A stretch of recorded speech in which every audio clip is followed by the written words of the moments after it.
You can open with me to Jude. We're almost done with the book of Jude. We're going to look at verses 17 to 19.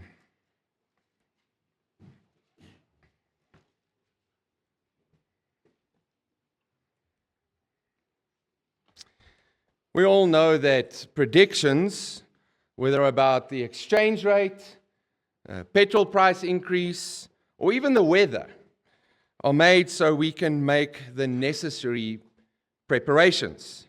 By preparing in advance, we won't be caught off guard, but we will be prepared, except if it's electricity. But we also know that because of the sinfulness of man, certain predictions can be made when it comes to the church. The prediction is that sinful people will enter the church to destroy it. Not all churches, but certainly in some churches. At least the prediction is given so that the church can be prepared. Therefore, the church should be on guard and contend for their faith. So tonight, I would like us to look at the prediction and then the creepers as we've gotten to know them as they creep in. From verse 17 to 18, we see the prediction of the apostles. I believe that Jude is closing a bigger section in our text tonight by giving a summary from verses 17 to 19. He started in verse 5 talking about these people, these creepers creeping in unnoticed into the church. And now he's concluding this section by focusing on the church, on the identity and with these people. He's saying, these are the people, they will be judged, but now I'm focusing on you. And that's why he talks about remember. And we'll look at that now. He encourages them to focus and remember of their doctrine, the doctrine that they've hidden in their hearts.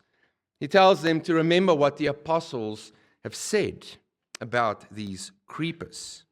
So let's read verse 17 and 18. It says, but you, talking to the church, must remember, beloved, the predictions of the apostles of our Lord Jesus Christ. They said to you, in the last time there will be scoffers following their own ungodly passions.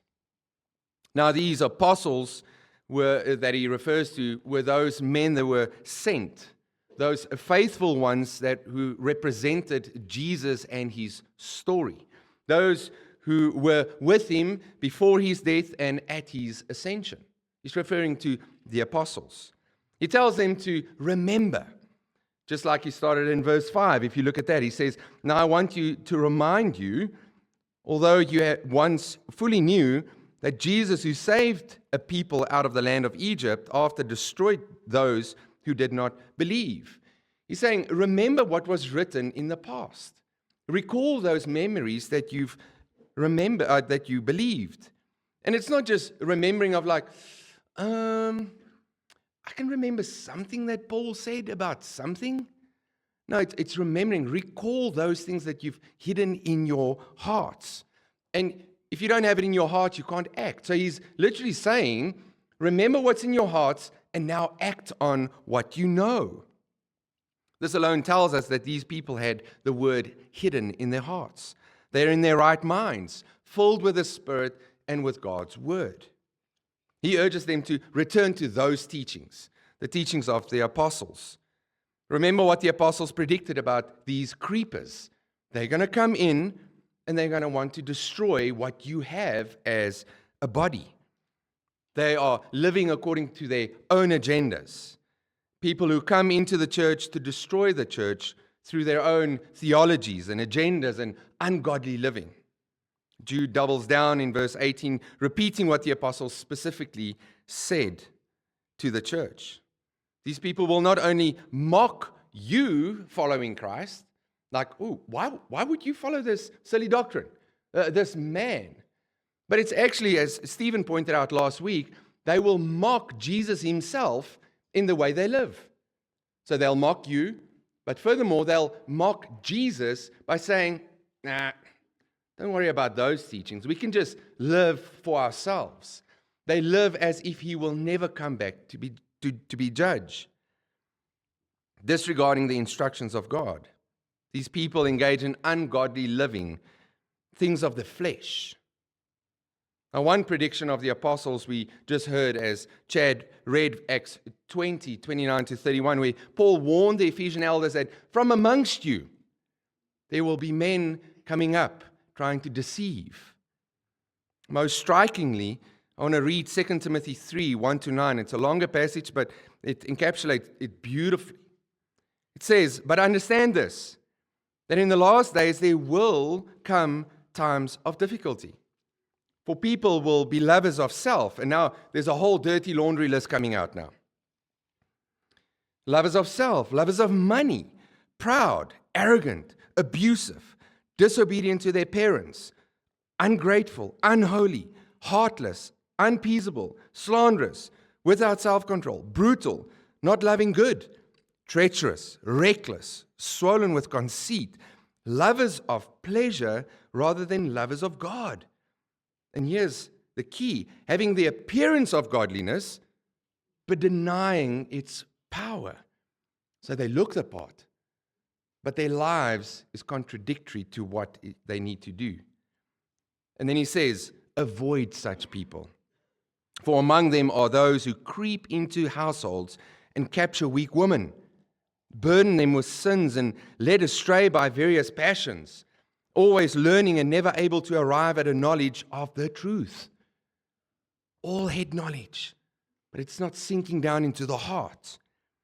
Just as Jannes and Jambres opposed Moses, so these men also opposed the truth. Men corrupted in mind and disqualified regarding the faith. But they will not get very far, for their folly will be plain to all, as was that of those two men. And there are many text verses like that in the New Testament, which said it's one of the themes of the New Testament. People seeking their own bodily desires for selfish pursuits. And if that happens in the church, it breaks the church.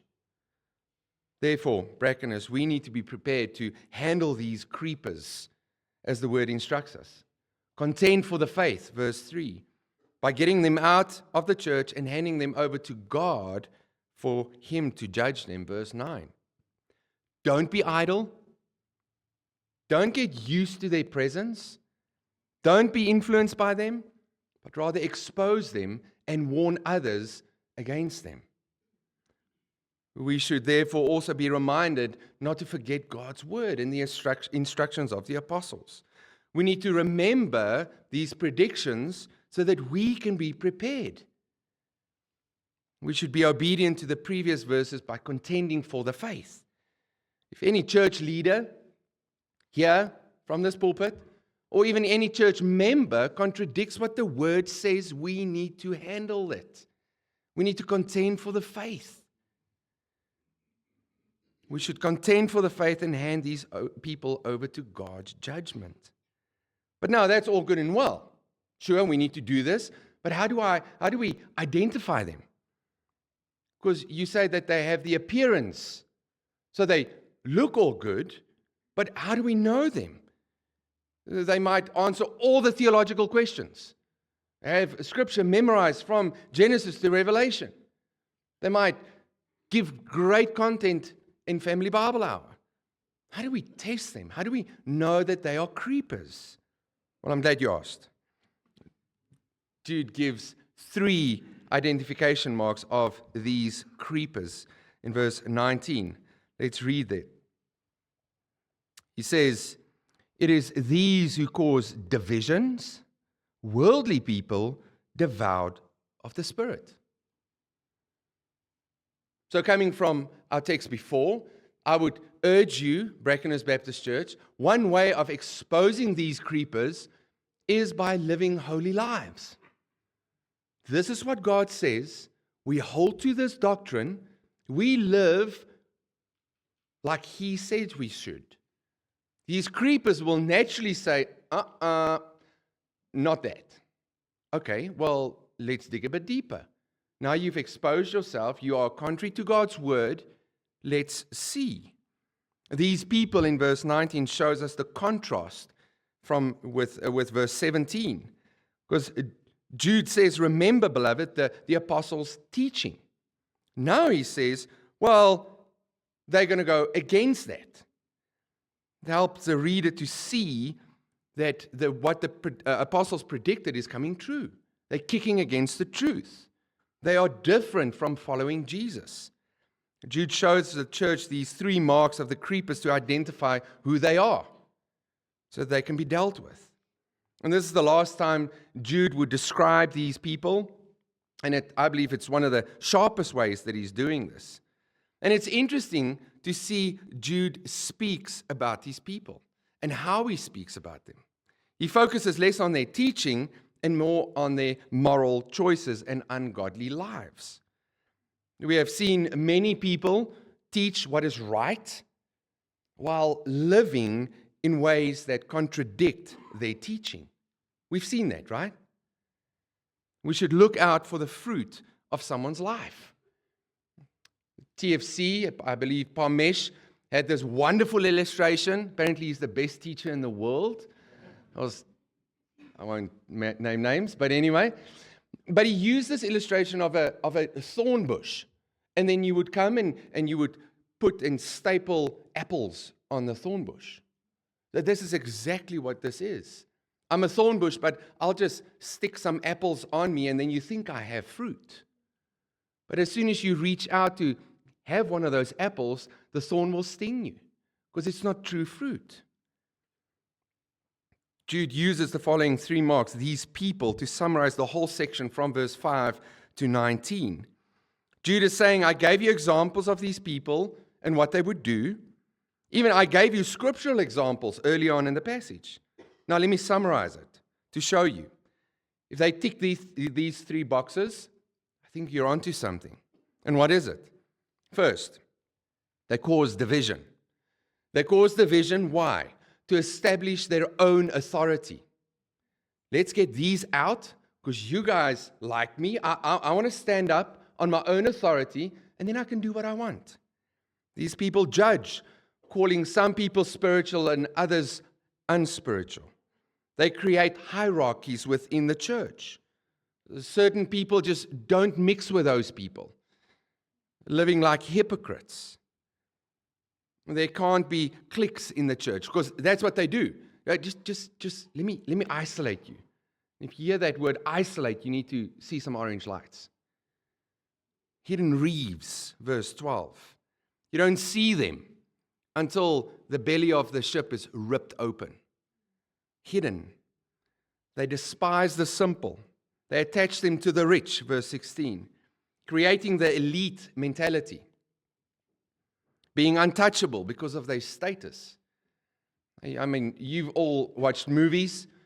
You know that normally there's a line in front of a club or a restaurant, and then there's this velvet rope in front of the door with this big puffed up guy, and he allows people in or out. You, the VIP, you can come in. That's exactly what they're doing. Divide. You're not good enough. You are. Creating this VIP section in the church. Why do they do that? Why do they establish their own authority? It's so that they can do the second thing, worldliness, ungodly behavior. They follow only what comes naturally to them, animal behavior. They live as if Jesus is not coming as judge. Your bodily desires drives your desires.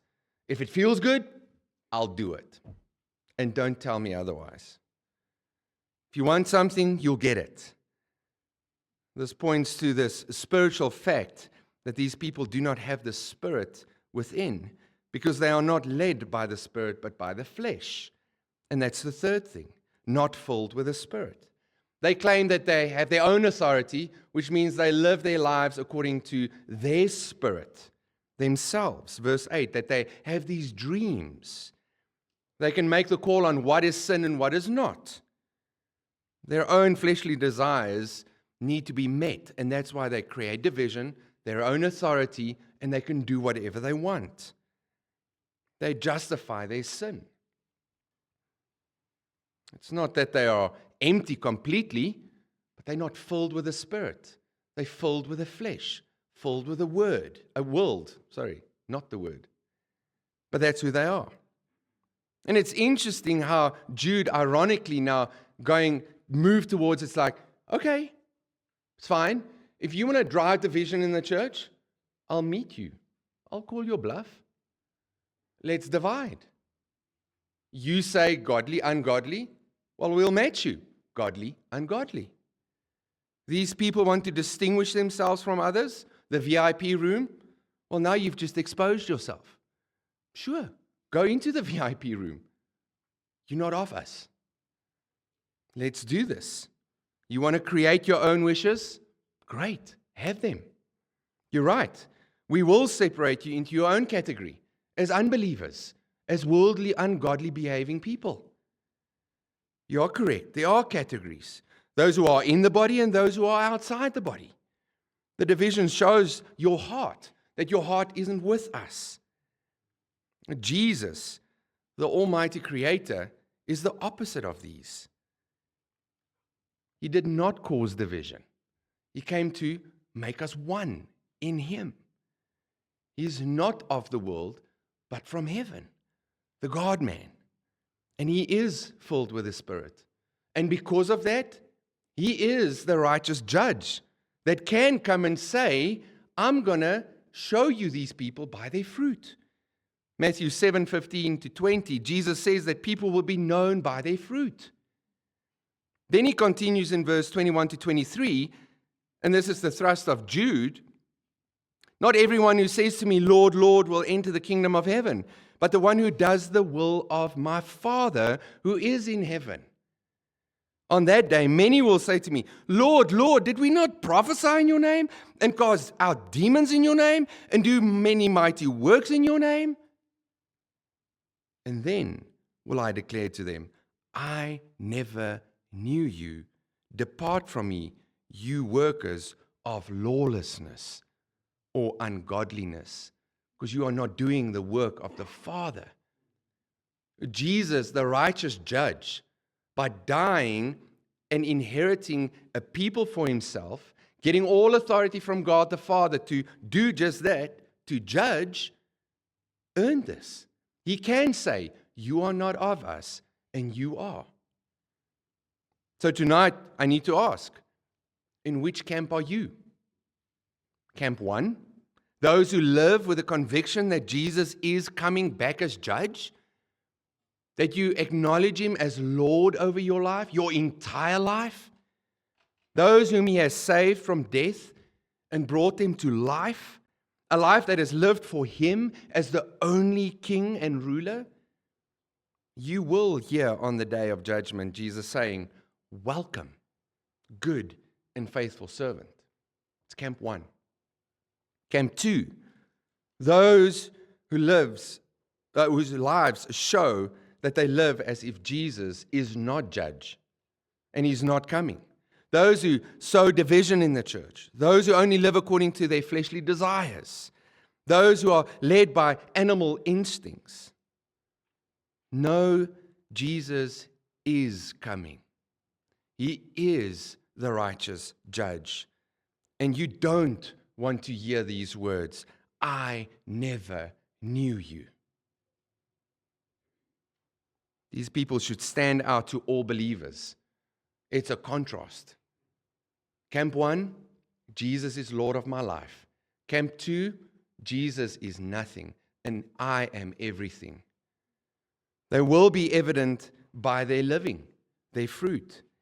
It should be made clear that they are not part of God's family. The church, the beloved people of God, should identify them and help others to see the dangers of these creepers. Church, we should act as Jesus will when He comes to judge. We should be reminded to keep the church holy and without blemish. We should strive for holy living, fighting our own sinful behavior and helping one another in the same fight against sin. Let us remind others who are showing the thorns of Jesus' words, I never knew you, and point them to the righteous judge. We are responsible for the immediate preservation of the community right now. But what a satisfying thought. Because that could feel heavy. But here's a satisfying thought, that final judgment for eternity, that's not on us. That's on Jesus. Jesus will come and judge. We are the good stewards of his vineyard. We need to take care of the immediate community right now. And when he comes again, he'll take care of the cosmic, the bigger preservation of the community. And then he will one day say, I never knew you. Or, welcome, good and faithful servant. Brother, sister, predictions are made so that people can prepare for the petrol price increase or bad weather. We as a church are also given predictions of creepers entering the church. They were predicted so that we as a church can be prepared. Let us contend for our faith by remembering God's word and acting on it. Let's pray. Oh God, it is a sobering passage. We pray that you would help us to be dependent on your Spirit. Help us to prepare well. First, we pray that you would guard BBC from the creepers and they will not come in. But we do pray, Lord, if we do have creepers in our midst, that you would identify them and that we would be able to deal with them properly. Lord, keep us holy. Help us to fight for righteousness' sake, contend for the faith. Help us to see even these creepers to get saved. Lord, we pray that you'd protect us and help us to be faithful. We ask this in Jesus' name. Amen.